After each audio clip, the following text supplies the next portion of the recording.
I did prepare a little bit of a speech because this is the first time I'm speaking out and there's a lot of information, and to kind of keep me on track, I hope I don't sound like a drone, but here goes. The honeymoon phase, I've experienced this many times.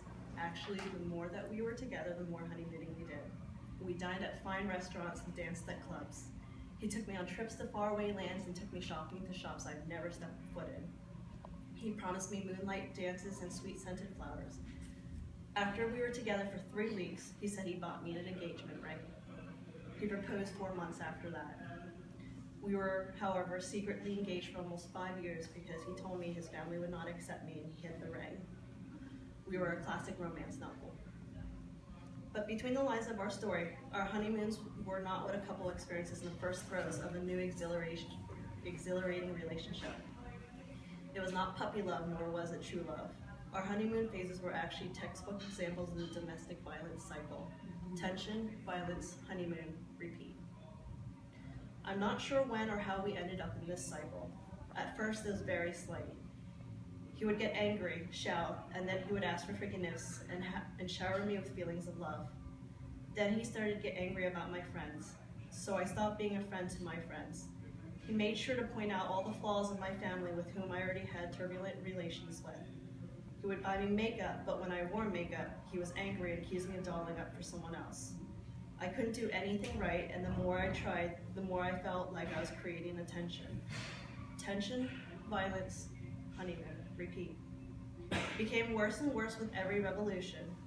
Tension, I dyed my hair, so I must be cheating. Violence, he threw me into a bathroom and locked me in it. Honeymoon, he called in sick to work and cuddled with me in bed for a week.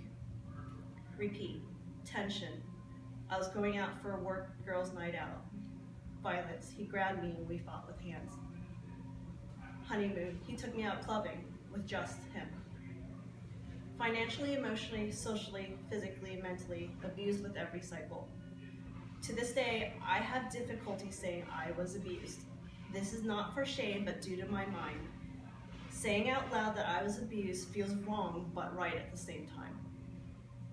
So why didn't I say no more? I didn't want to. I deserved what was happening, wasn't I? Never mind my ear swelled from being bit or my face blossomed with burst blood vessels from strangulation. Eventually, the tension phases were so great I couldn't stand it. Sometimes I would purposely try to press his buttons and push us into that violent space just so tension would stop so we could have our honeymoon. As humans in need of feelings of love, we're all addicted to love. And when we were honeymooning, he and I, in my mind, were in love. It began to backfire as the violence phase became more and more violent. I was violated time and time again, and in my mind, I deserved it. But we still got to honeymoon. Sometimes, if the tension was particularly unbearable and I yearned to honeymoon, I would take it on myself to punish myself at his first blow, just to get it over with. When he would see me take on self-punishment, he would stop being violent. I suspect today that it may be because he realized he's lost control. I distinctly remember when I stopped caring enough to defend myself and start punishing myself.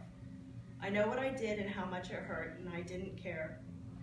I stopped caring to see myself as a person. You have to not care to keep living in the cycle, live in it for nearly 6 years. Tension, violence, honeymoon, repeat. 2 months after I began taking it upon myself to punish myself, we signed for a home together in Harrisburg, PA. I thought this was it, a new chapter in our lives together. I was excited that our relationship was moving forward towards considering our engagement had been hidden for so long. The day we got our keys, he told me he needed space. 3 days later, I hadn't heard from him, so I went to our new home and found he had moved in without me and with another woman. I walked into wine glasses on the table and the two of them enjoying music on the back deck. Although my name was on the lease, he made a big show about how I was trespassing in front of the girl and he threw me out of the house. I never did get the chance to say no more for myself. He discarded me. Maybe because he saw how poisonous our relationship was, or maybe because he just didn't have the control over me anymore. I'll never know. After the house debacle, I was devastated, an adjective for how I felt, yet grossly inadequate. I was suddenly empty. There was no more honeymooning. I had no purpose in life. I do not know whether I sought safety for myself or if I sought purpose in life, but I found myself at a crisis intervention center and spent the next few months learning basics on how to make myself happy, how to live for myself, and how to understand that not making others happy ahead of myself was acceptable. A few years of manipulation has left me in a position where I need to remind myself every day what is truly normal and what I have been brainwashed to understand as normal. Even preparing this monologue, I found myself defending him and toning down the severity of our violent relationship. Long after therapy, my recovery continues today with the aid of loved ones. It is not only me that he hurt. My friends and family tried to help me. They didn't know what to do. Some didn't even see what was happening. Indirectly, he hurt my friends and family, and like the falsified version of love I was given, I was fooled. I never said no more. My family didn't know how to say no more. The people who saw my scars didn't recognize the signs. I do not fault my friends, family, and coworkers personally. I fault our society's willingness to avoid this painful and secretive topic. I fault our society's acceptance that these things just happen.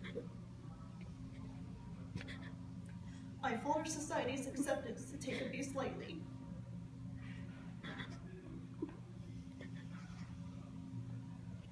Just this past Wednesday, I was in some silly debate with someone, and the other person said to me, "This is why women get beat." This mindset is not acceptable. It needs to change. No one deserves violence, either passively or aggressively. No one deserves to be manipulated. No one deserves to love someone and watch them suffer at the hands of another human being. No one deserves to live a life so devoid of anything but the anticipation of the happiness following a beating. Now I say no more. No more for my daughter, no more for my family, no more for my friends, no more in our society, and no more for me.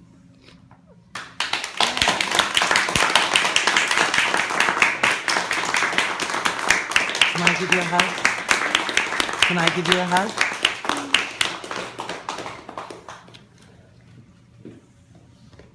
That's your hand. Thank you for being brave. With a lot of courage. Sure.